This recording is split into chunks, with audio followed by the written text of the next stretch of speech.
আর সময় নেই।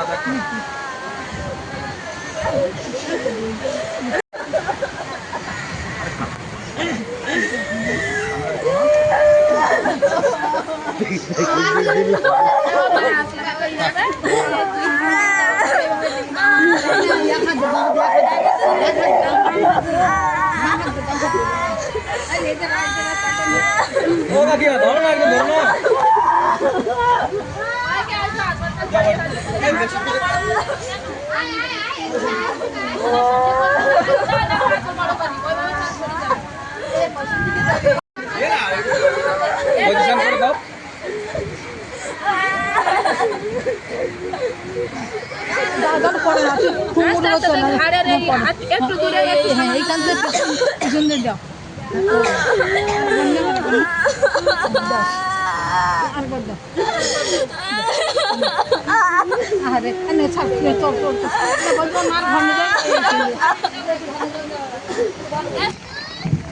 প্রচন্ড প্রচন্ড কাদা, প্রচন্ড বৃষ্টি, তার মধ্য দিয়ে একদম বাড়ি থেকে বেরোনোর শেষ মুহূর্ত।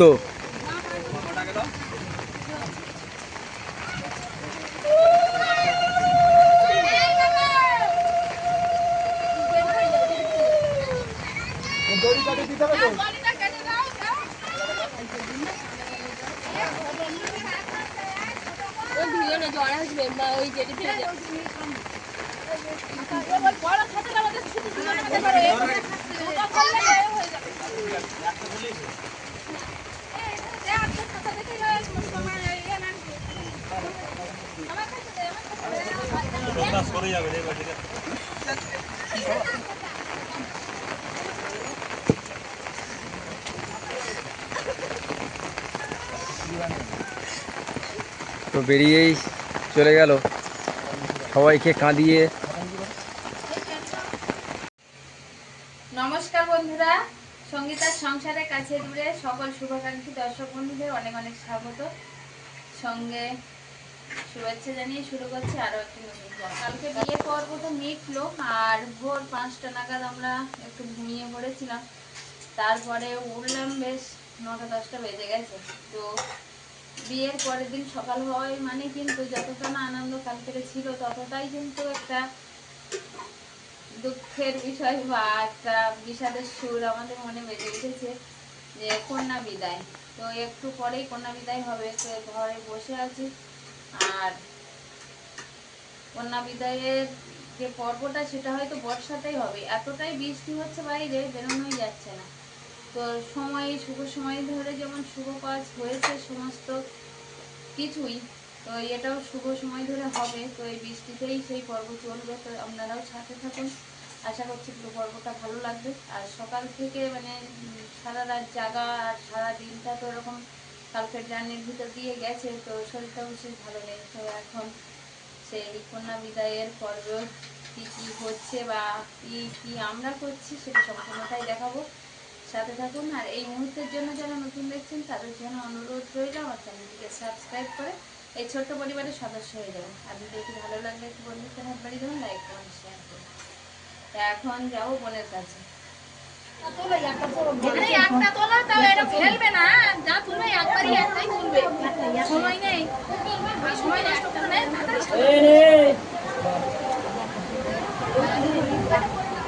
করে নাও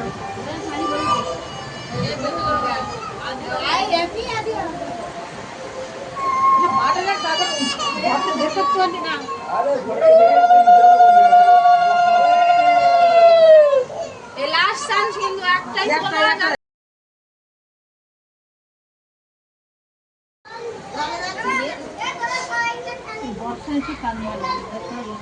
আরে বেরোতেই পারছিলাম না।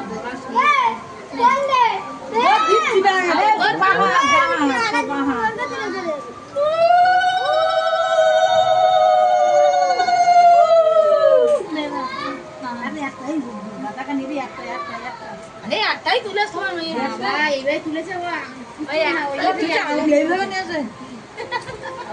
আচ্ছা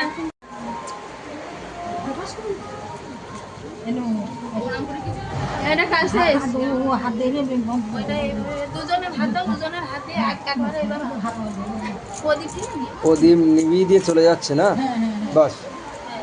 আর দুর্গাপূজার আগে কিন্তু আর আসবে না, ও বাইরে নিয়ে চলো। সেই পূজার সময়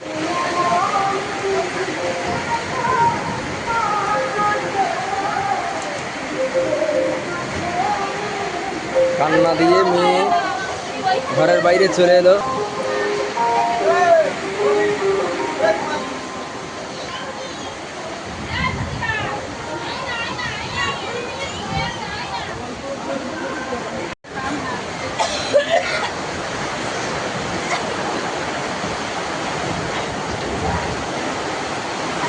প্রচণ্ড দুর্যোগের মধ্য দিয়েই কিন্তু মেয়ের বিদায় অনুষ্ঠান। দাদা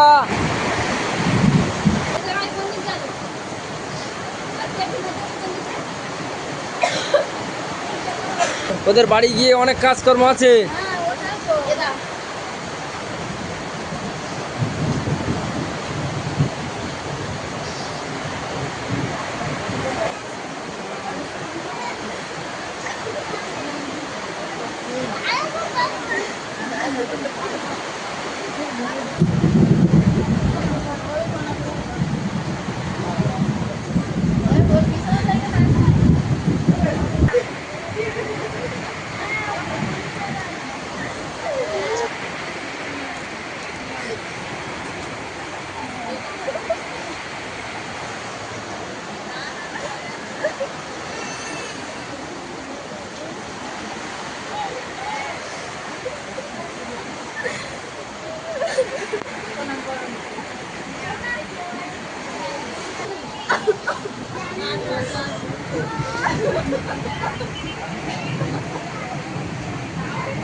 আর সময় নেই,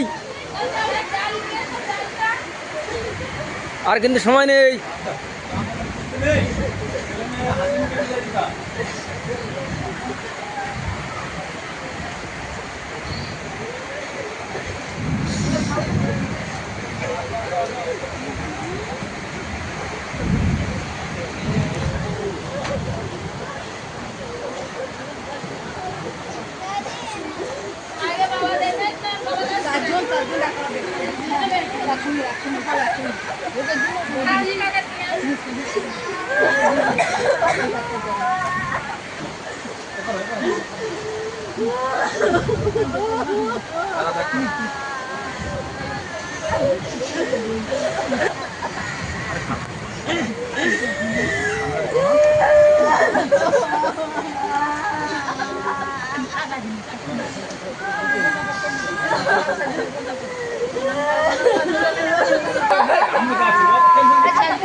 হ্যাঁ আরে আসেন না ব্যস্ত।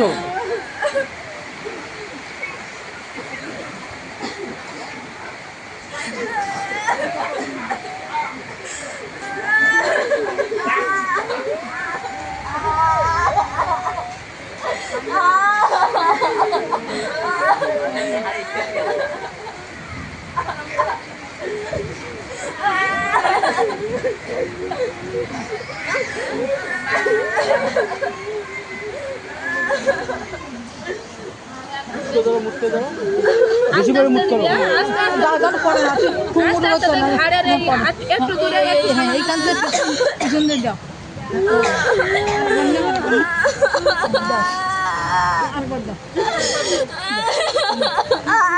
আরে ছাড় চল চল বলবো মার ঘর নিয়ে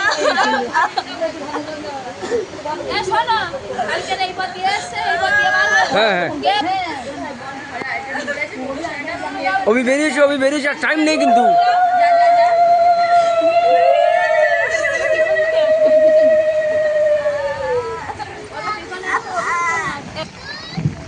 প্রচন্ড প্রচন্ড কাদা, প্রচন্ড বৃষ্টি, তার মধ্যে দিয়ে একদম বাড়ি থেকে বেরোনোর শেষ মুহূর্ত।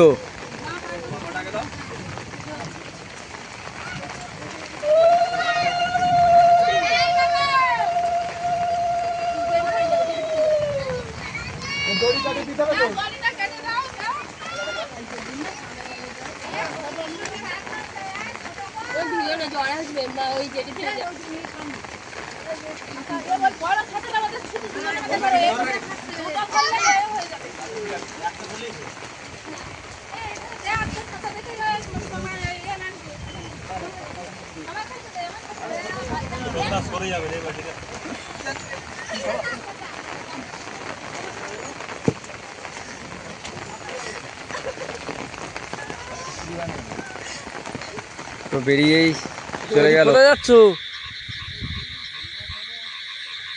সঙ্গীতার তো শরীর খারাপ, তো শোল মাছ দুপুরবেলা 4টে পেয়েছে আমার শাশুড়ি মা, আর শ্বশুরমশাই এখন বললো চলো দেখি একটু মাঠের দিক দিয়ে ঘুরে আসি, অন্ধকারে দেখি মাছ পাওয়া গেছে কিনা। তো মেয়ে জামাই বিদায়ের পরে মনটা সবার ভারাক্রান্ত ছিল, কান্নাকাটি করেছে, সঙ্গীতার গলা বসে গেছে, ঠান্ডা লেগেছে, শরীরটা খুবই খারাপ সারাদিন, আর সেইভাবে কোনো ক্লিপ নেওয়া হয়নি, মানে ভিডিওটাই আজ ছাড়া হয়নি এক প্রকার বলা চলে। তো দুপুরবেলা আমাদের খাওয়া দাওয়া করতে প্রায় 2-2:30টা, যেহেতু লোক আত্মীয় স্বজন সবাই চলে গেছে, রান্না খাওয়ার সমস্যা, সবাই তো এদিকে বাবা ওই মাথায় দেখা যাচ্ছে, এই যে কথা বলছিলাম রান্না খাওয়ার লোকই হয় না, সবার মন খারাপ, তার নিজেরা হাতে হাতে করে খেতে দিতে অনেকটা বেলা গিয়েছিল। তো সেই ফাঁকে প্রচণ্ড তো বৃষ্টি, দুর্যোগের মাঝখানে মা এলো ছাতা নিয়ে, শাশুড়ি মা এসে 4খানা শোল মাছ ধরেছে, আর এর মধ্যে যাওয়ানোই আছে। আর বাবা বললো যে চলো তো একটু ঘুরে আসি ওই ঘেরের মধ্যে, ওই যে অনেকটা দূর। তো টর্চ মেরে দেখতে গেছে যে আর মাছ উঠেছে কিনা, না ওঠার সম্ভাবনা বেশি, কারণ বৃষ্টিটা বিকাল থেকে আর হয়নি। তো এখন ফিরে আসুক দেখি কি বলছে, মাছ পাচ্ছে, মাছ পেরে। হ্যাঁ হ্যাঁ আমি সেই কথাই বলছিলাম যে বৃষ্টি বন্ধ হয়ে গেছে, তার কারণে মনে হয় মাছ আর পাওয়া যায়। থাক তুমি উঠে আসো। বর্ষা যদি রাত্রি হয় তাহলে উঠতে হবে, না হলে মাছ সব চলে যায়। চলো, তোমার জুতো কই নাও। তো কাকি রাত্রের মেনু দেখছি, শিলের ওপারে ডাল ভেজানো আছে, আবার কি ডাল রান্না হবে নাকি? ডাল হবে, ডিম সেদ্ধ হয়ে গেছে দেখছি, আর আলু সেদ্ধ হয়ে গেছে, ডিম আর তাই করো তো, আর রাত্রে তোমাকে বেশি ঝামেলায় জড়াতে হবে না। তোমার শরীর খুব খারাপ লাগছে নাকি মেয়ে বিদায় দিয়ে? আসলে মেয়ে বিদায় দেওয়া হচ্ছে, সবাই কাজকর্ম করেছে, বাড়ির সবাই ক্লান্ত আর কি প্রচণ্ড। তো আমরা যেখানটা সববারে থাকি শ্বশুরমশাইদের, এটাও শ্বশুরবাড়ি, এটা কাকা শ্বশুরের বাড়ি, তা সেই আমার শ্বশুর বাড়ির ওরা ঘর ভেঙেছে, সেটা তো কম বেশি দেখানো হয়েছে।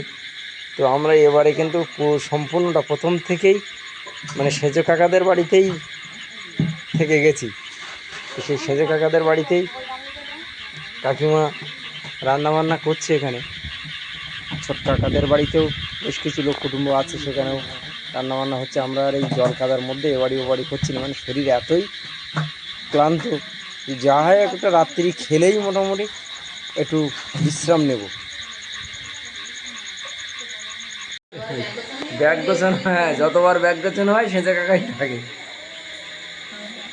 গলার খুব সমস্যা হয়ে গেছে, মানে এই কয়েকদিনের ধকলে বা কালকের বিয়ে বাড়িতে সারাদিন ভেজা বেড়াবো বললেও চলে। মানে গায়ে হলুদ দিতে গিয়ে এ বাড়ি ও বাড়ি মানে যাতায়াত করতে গিয়ে একটু ভেজা হয়েছে। আর মানে গায়ে হলুদ দেওয়ার সময় পুরোটাই তো ভিজে গেছিলাম। তারপরে বিয়ের নানান রকম আচার অনুষ্ঠান যেগুলো থাকে, জল সইতে যাওয়া, সব কিছু মিলিয়ে মিশিয়ে ঠান্ডা লেগে গেছে প্রচণ্ড হারে, কথা বলতেই আর পারছি না। তো সেই মেয়ে বিদায়ের পরে আর বসেছিলাম বা একটু রেস্ট নেওয়া বলা চলে, একদম সন্ধ্যা হলে উঠেছি। কারণ কালকের সারাটা রাত জায়গা, বিয়ের আরম্ভ হলো 12টার আগে, 11:42 আর শেষ হলো 4টেই, না 4টেই শেষ হয়েছে, 4টেই শেষ হলো। তো সেখান দিয়ে এসে মানে সব কিছু গুছিয়ে ওখানে আমরা গা হাত পা ধুয়ে ফ্রেশ হয়ে শুয়েছি তখন 5:15 বাজে। 5টার সময় ঘুমিয়েছি, 9টা নাগাদ উঠেছিলাম। উঠে আবার মেয়ে বিদায় দিতে দিতে অনেকটাই বেলা গড়িয়ে গেছিলো, প্রায় 1টা-1:30 বেজে গেছিলো। তারপরে একটু কোনো রকম খাওয়া দাওয়া করে সবাই ঘুমিয়েছিলাম, সন্ধ্যা নাগাদ উঠেছি। আর মা শুনে অনেকগুলো শোল মাছ ধরেছে এই বৃষ্টিতে। আজকে তো আবার প্রচণ্ড বৃষ্টি হয়েছে দুপুরবেলা, মানে আমি মেয়ে বিদায়ের সময় তো আপনারা দেখেছেন কত বৃষ্টি হচ্ছিল, সেই বৃষ্টিটা বিকাল পর্যন্ত হয়েছে। তো গলার অবস্থা সেই কারণে মারাত্মক খারাপ অবস্থা হয়ে গেছে। একটু ওষুধও খেয়েছি, আর সঙ্গে একটু গরম চা করেছিল ছিল কাকিমা, বলে একটু চা খাও ছেড়ে যাবে গলাটা। তো চা খাওয়ার পরে শরীরটা একটু ভালো লাগছে, কারণ বিকালবেলা আমি উঠতেই পারছিলাম না। তো এখন এই ব্যাগ গুছানো চলছে, আবারও বাড়ির পথে রওনা দেবো। আমরা প্রীতি বছর অনুষ্ঠানে থাকবো না, কারণ বাড়িতে মা অসুস্থ আছে। বর্দা এসেছিলো, বর্দা বলছিল, বলছে মা একটু জ্বর জ্বর ভাব চলে এসছে, আসলে ওয়েদারটা চেঞ্জ হচ্ছে যে অতিরিক্ত বেশি। হ্যাঁ, না মা মাঠে উঠেছে ওই পুকুরেরই মাছ। আমি অবশ্য আমি দেখিনি, আমি তো আর যাইনি। আর যেহেতু আমরা এখন এবার এসে সেতো কাকিমাদের বাড়িতেই থাকছি, মানে মাদের বাড়ি আর থাকা হয়নি। আর মায়ের বাড়িতে থাকার জায়গা নেই, ছেলে মাদের বাড়ি এখানে আমরা আছি। তো ওরা বলছিল ওরা শরীর মধ্যে ধরেছে। তো ব্যাগ গুছিয়ে আবার বাড়ির মধ্যে রওনা দেবো কাল সকাল দিলে।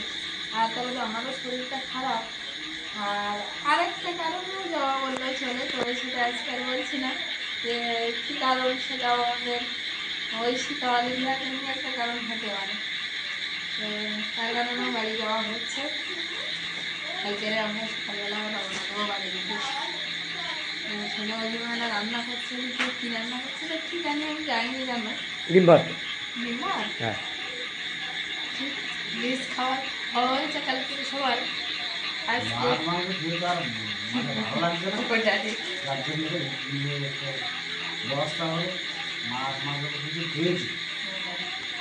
আমাদের মানে আমরা তো রাত জায়গায়, সেখানে কাকারও তো রাত আলাদা। কাকা বিয়েতে মন্ত্র পাঠ করে, মানে যে গার্জিয়ান আমাদের বসে নানিমা বা বিয়ে অনুষ্ঠান তাদের হয়ে গার্জিয়ান যে থাকে, সেটা তার ছেলে কাকা ছিল। সারাটা রাত ছেলে কাকারও জায়গা। সবাই ক্লান্ত, রাত্রিকে একটু বিশ্রাম নিলে আশা করছি সবাই কালকে একটু সুস্থ হয়ে যাবে, আর আমরাও সুস্থভাবে বাড়ি ফিরতে পারবো। আর মায়ের শরীর খারাপটা শুনে একটু মন খারাপ লাগছিল যে আমরা বাড়িতে চলে এসেছি। ভালো, কী করা যাবে কাকা, এইভাবেই যাওয়া আসা করতে হবে। সমস্ত অসুবিধার মধ্য দিয়ে লৌকিকতা সমস্ত কিছু সব দেখতে হবে, লৌকিকতাও দেখতে হবে। অল্প সময়ের ভিতরে আর বাড়ির মা বাবা তাদের উপরে আমাদের সন্তানের কর্তব্য, সেটাও পালন করতে হবে। তা মাকে এই 3টে দিন আমি রেখে এসেছি, কতগুলো লোক ফিট করে রেখে এসেছি, সে যদি তুমি শোনো, সে তুমি মানে সকালবেলা একজন আসবে, দুপুরবেলা একজন আসবে, বিকালবেলা একজন এসে তদারকি করে যাবে। আমার কিছু মুরগি আছে, তাদের খাবার দেওয়ার জন্য একটা লোক, সে মানে মা কিন্তু জানে না যে এতগুলো লোক আমি ঠিক করে রেখে এসেছি। তারা তাদের মতো গিয়ে মানে তদারকিটা করে আসবে, তাদের কাজটা করে আসবে। তো আশা করছি আজকে রেস্ট নেওয়ার পরে একটু শরীরটা উন্নতি হবে। প্রচণ্ড খারাপ হয়ে গেছিলো শরীরটা, সেখানে এই বলতে নান এসছে নাকি? না না বাবা এসছি। বাবা বিয়ে বাড়ির কাজকর্ম করে সবাই ক্লান্ত, তা কাকি করছিল, আমি বললাম আমাকে দাও তরকারি রান্নাটা।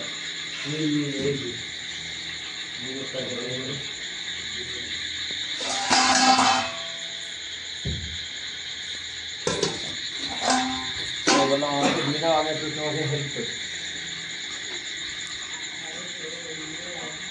আর আছে নাকি কাকিমা?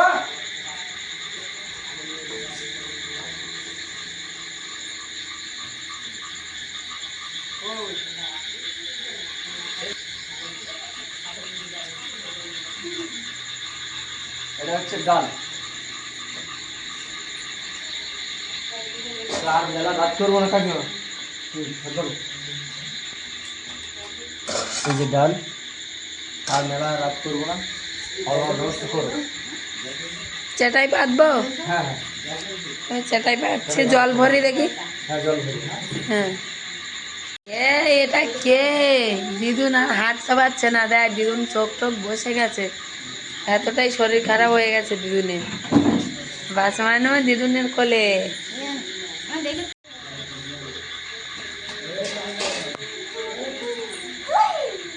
এটা কে রে? অলিভিয়া, দিদুনটা দিয়ে আসো, কালকে বাড়ি যেতে হবে তো? দিদুনটা দিয়ে আসো।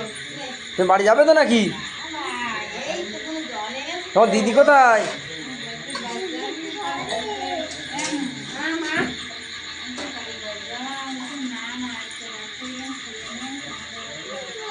ও কিন্তু ভাবছে আমরা দাদুর বাড়ি যাওয়া হয়নি, ওই জন্য বলছে, মাকে জিজ্ঞাসা করছে যে তুমি কালকে বাড়ি যাবে, বলছে না এখানে আজকে খেয়ে নি, কালকে সকালবেলা তোমাদের বাড়ি যাবো। হাসছে, আবার হাসছে, দেখো আবার হাসছে। ওই দাদুর বাড়ি খাওয়া হয়নি এখন না, ও আমরা খেয়েছি, ও তো এখনো খাইনি একসঙ্গে। আর এখান থেকে বারে বারে কিন্তু বলছে যে দিদুনের বাড়ি চলো, মানে ওই দাদু বাড়িতে বাড়ি যেতে বলছে, ওখানে এসেই থাকে, কিন্তু এবার আর সেটা হয়নি, সেটাই চাইছে বারবার ওইখানে যেতে। তো সবাই আছে, বড় পিসিও আছে, আর বড় পিসিটা একটু রাস্তার দিকেই আছে, তো সবাই খাবে ওইখানে, সেটাইগুলো খেতে দিয়েছি। আর এবার দেখি কাকিমা ভাত বাড়ছে, সবাইকে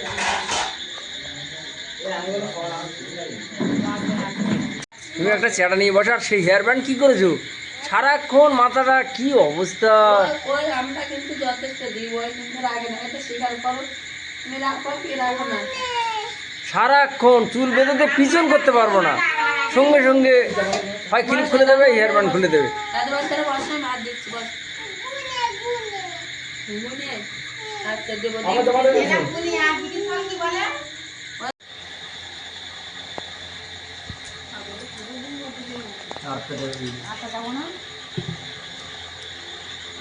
এ বড় বেশি কি বলছে? এ বড় বেশি কি তাই একটা দেবে না, তো কটা দেবে? বাড়ির বড় মেয়ে বলে কটা খাবে বেশি? একটাই তো, হ্যাঁ একটাই, না হলে আমার ভাগে কম হয়ে যাবে। না না ও সাজা ভাত খাবে না, খিদে হয়নি তাই তো, খিদে হয়নি ভালো, ওই জন্য সাজা এখন খেতে বসেনি। বড় পিসি কত মশাই এদিকে আছে, ঐশিকা তার দাদু ভাই, আর মা কোনো রকমের চোখ টেনে রয়েছে, মানে একটুখানি শুতে পারলেই ঘুম চলে আসে, কিচ্ছু করার নেই, শরীর সবারই খারাপ। বলো ডিম তরকারি কেমন হয়েছে? হ্যাঁ ডিম তরকারি কেমন হয়েছে বলছো না তো, না শুনতে পাচ্ছ না? ভালো হয়েছে কিন্তু খুব ঝাল। এই নুন ঝালের মতো নুন পুদিনে না ঝাল আমগুলো একটু ঝাল দিস বলো, একটা মাত্রাও দেয়নি। অনেক জলে তা মাছ ধরা যাচ্ছে না যে মাথাটা